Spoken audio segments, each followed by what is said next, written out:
Hi, this is Jeannie Ortega with BREATHeCast, and joining me in studio today is the fabulous author of a new book and founder of Whoa Woman magazine. She is just so accomplished, but today we're in studio talking about your new book that you co-authored with your husband, Steve.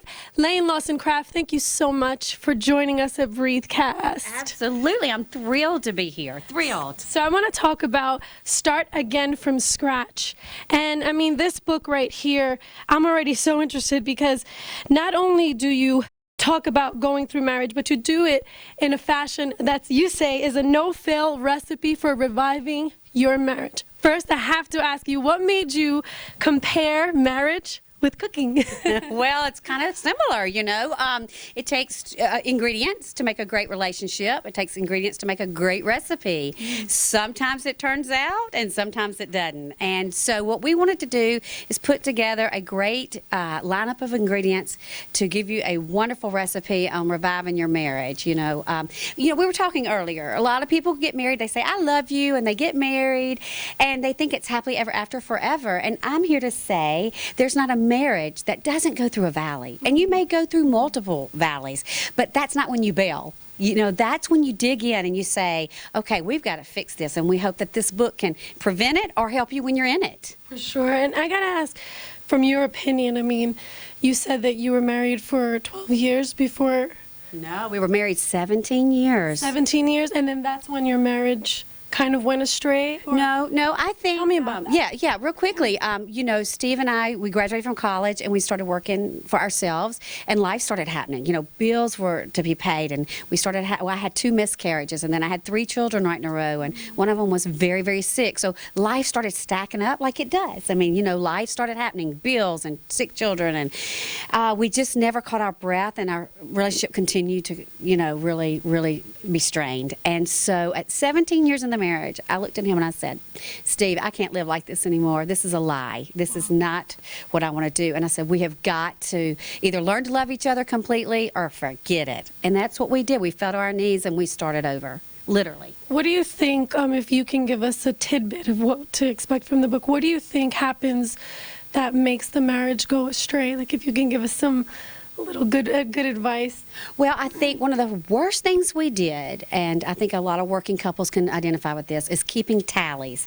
Who did laundry most? Who unloaded the dishwasher? I mean, and that sounds silly, right? No, I'm guilty. And it's like, okay, my husband loves to say, and I love the fact, and I'm sorry he's not be able to hear today, he's in Mississippi, but, you know, we need men to speak out like he's doing, because he'll tell you, one of the pivotal points was when he was standing at the dryer trying to match his socks. That's when that point of just, he was so angry and resentful that he's sitting here getting angry at me about socks. And so, you know, it's the small things that you hear about. People say they fight over the toothbrush and things like that. Basically, just number one, just quit keeping tallies. You know, that's huge in a marriage. You're probably right. It's probably where everything starts, the comparing or even looking at other couples and you're like, how come you're not like them, you know? I have a question too. You're a very accomplished woman, and I love your personality. You're just, you know, you're a big personality. You get it done. You can tell just by meeting you here. I can tell that already. In a marriage, when someone is accomplished or, you know, trying to get money and all of that, how do you balance that with family life? Because I know even that sometimes can become a hindering block to your marriage. That's very true, and it's a key chapter in the book, is you have to make marriage a priority. See, everything in life is pulling you from marriage. Other people, single friends, kids, finances, everything is pulling you from that covenant, and staying true, not just beyond the covenant, but staying in love, and still, you know, looking at your husband in a playful way and not resentful way. So a key part in the book is you've got to make your marriage a top priority in your daily life, And you said that after 17 years and everything hit rock bottom, you both turned to God and to prayer. Tell us a little bit about that. It's powerful. And again, Steve is a great voice for men to say it truly was a miraculous event. You know, nobody likes to say you're a failure. A man and a woman, we just don't like to say we failed. What we did is we fell to our knees, F-E-L-L, and said, Lord, if you're for real, you've got to help us restore this marriage. And that's where it started. God did meet us there, and we started literally from scratch. When I tell you literally, for 17 years, there were some tough times, and we were able to completely forget those days and literally start over. And that's the miracle part of this story. And what we are here to say, if God did it for us, he can do it for anybody. He's no respecter of person. So that's what we hope to inspire people and have hope for. Our marriage was tough. We were living on opposite ends of the house. Wow. I love to say I love to hate him. He literally called me the devil himself, that I live with the devil. And so it was bad. And so if he could restore that marriage, he can restore any marriage. Amen. One last question.